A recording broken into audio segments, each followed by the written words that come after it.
Learn how to fix blue screen of death errors on the Dynabook Tecra X40 using effective Windows troubleshooting techniques.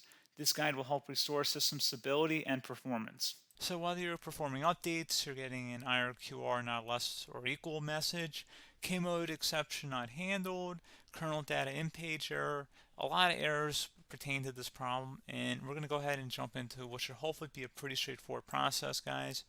And we're going to go ahead and jump right into it. So first thing I'd recommend doing would be to actually go ahead and boot to the troubleshooting utility on Windows 11. So if you do a hard power off 3 times in a row, Windows should automatically attempt to launch the startup prepare utility. And if it doesn't find anything, it will give you the option to select advanced settings, in which case it will take you to a screen that looks like this. Now, if it does not take you to a screen that looks like this, or you're unable to get to that, you can also download the Windows 10 Media Creation Utility, or Windows 11. They probably will make a creation utility for Windows 11 at some point. And it doesn't really matter, you can actually run the Windows 10 utility on Windows 11 as far as I'm aware.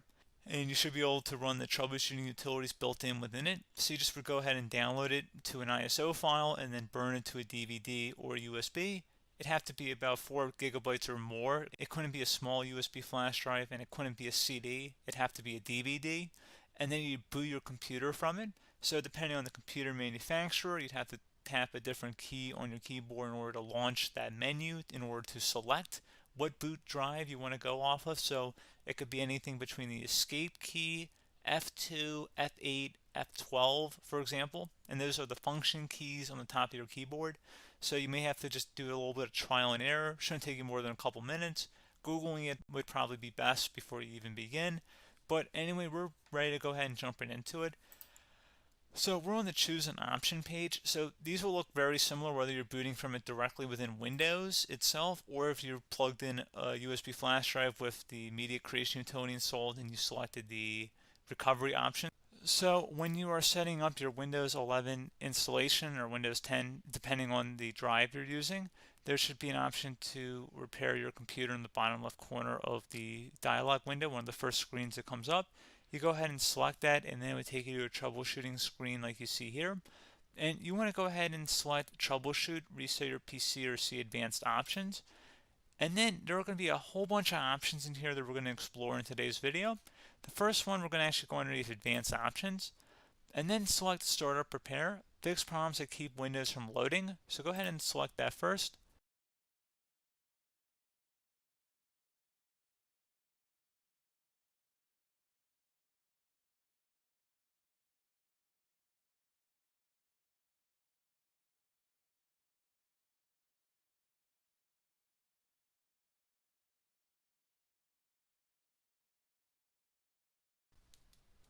Okay, so you can see it could not repair our PC. That was our first option we could try. Something else, if we go back into advanced options here and then select troubleshoot, we're going to go underneath advanced options again. You can go ahead and actually access safe mode by selecting startup settings. And then if you select the restart button, you have the option on the screen select safe mode with networking, which will give you a key on the screen. It'll tell you which key to press to enter that. I believe it's the F7 key. It'll do that for you. I'm not going to go over that in today's tutorial because I don't really want to go into safe mode, but you're more than welcome to attempt that by going into here and then selecting restart. Again, it'll launch another screen. It'll say what key do you want to press, and it'll give you like 7 or 8 different options, and you want to select safe mode with networking. There's also an option for a command prompt too, but that's going to be something we're going to cover later in this video, and we don't even have to go through that in order to access it. So that's why I'm not going to really push for that, because unless you know exactly what's causing the problem, you probably don't need to go into safe mode. Unless you're trying to recover files, in which case then you definitely can go into safe mode, but we're trying to actually recover our computer here. So I hope that makes sense. Something else we can also try here as well would be to uninstall updates, remove recently installed quality or feature updates from Windows. So if you go ahead and select that, you can uninstall the latest quality updates, which generally is the more day-to-day updates. Feature updates are the less regularly released ones, like the big ones. I would equate it to service packs in like Windows 7 and Windows Vista and Windows XP. So larger updates that occur once or twice a year at most.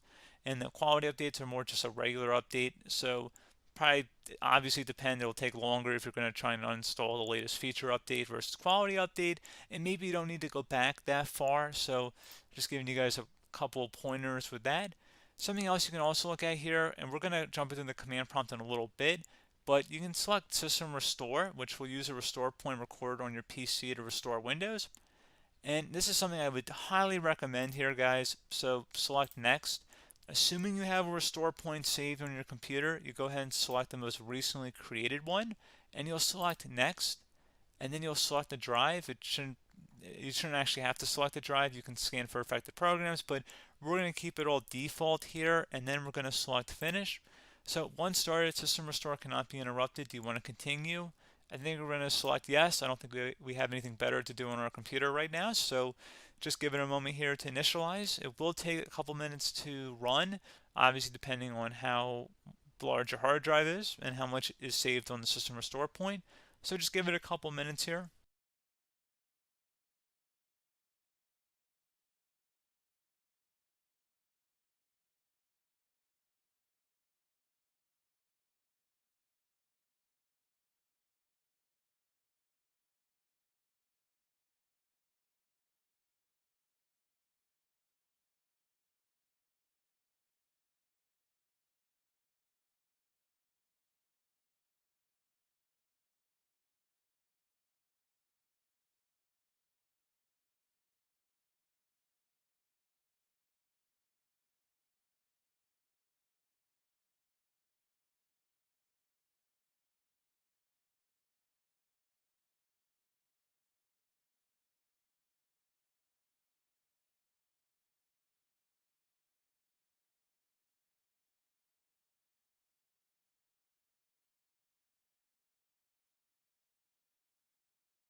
Okay, so you can see System Restore completed successfully. The system has been restored. Your documents have not been affected. Click the Restart button to restart your computer. Go ahead and select Restart.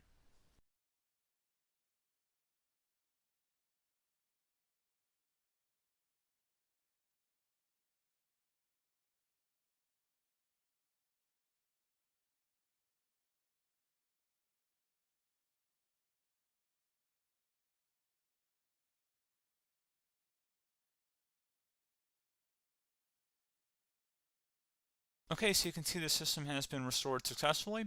We're going to go over a couple different methods in addition to that if that did not work. So I'm just going to pause the video and we're going to start back on the recovery screen that we started with. Okay, so a couple other things we can try here too. If you go back into troubleshoot, you can select reset your PC, while you choose to keep or remove your personal files and then reinstalls Windows.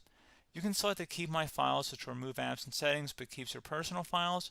You can also select remove everything, which will remove all of your personal files, apps, and settings. So this is more of a factory reset, the second option here. First option, it should not delete all of your personal files. However, it will pretty much clear most of your programs, and keep in mind, there's no guarantee that your information, number one, is even still available and easily recoverable on your computer to the point that you actually would be able to recover anything. And the second point is that there's always a chance that it won't actually recover and it will just do a factory reset anyway. So there's no guarantee that actually would keep your files anyway. So I would recommend trying to get a recovery tool and backing that up first before selecting it anyway.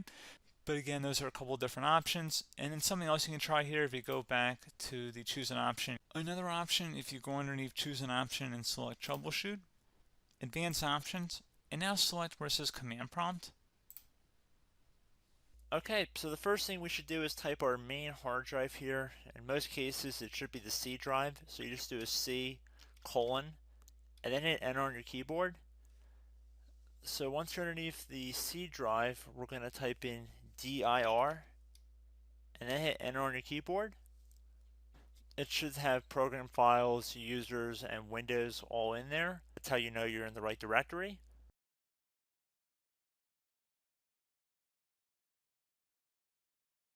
In some cases, it might be the D drive as well, so just keep that in mind.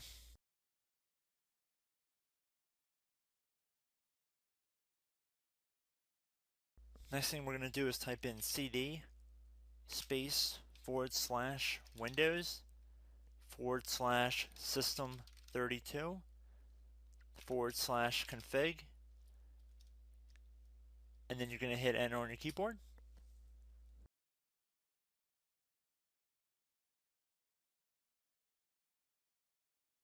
So now you're going to type md space backup. If you've seen other tutorials, it might also say to put down md backup. That's because the backup name is pretty common when you want to back something up. So you can name this whatever you want, doesn't have to be backup.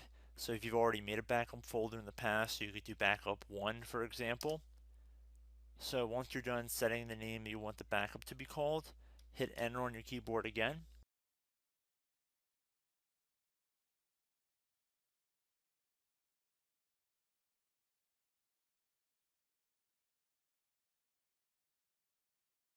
At this point you want to type copy, C-O-P-Y, space, then you want to do the star symbol above the 8 key, then do a period or a dot, whatever you want to call it, then another star sign, and then another space, and then type backup, and then hit enter on your keyboard.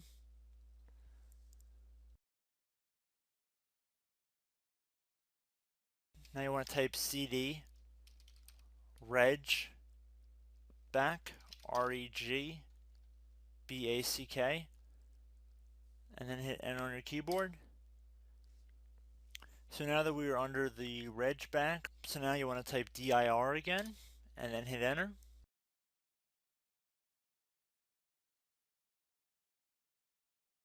So now at this point we're going to type copy again. So copy, space, star sign, dot, another star sign, space, and then 2 dots. So we're going to type copy, space, star sign, dot, sign, star sign, dot, dot, and then hit enter on your keyboard again. So for overwrite, you want to overwrite all. So type A on your keyboard, so capital A, and then hit enter on your keyboard.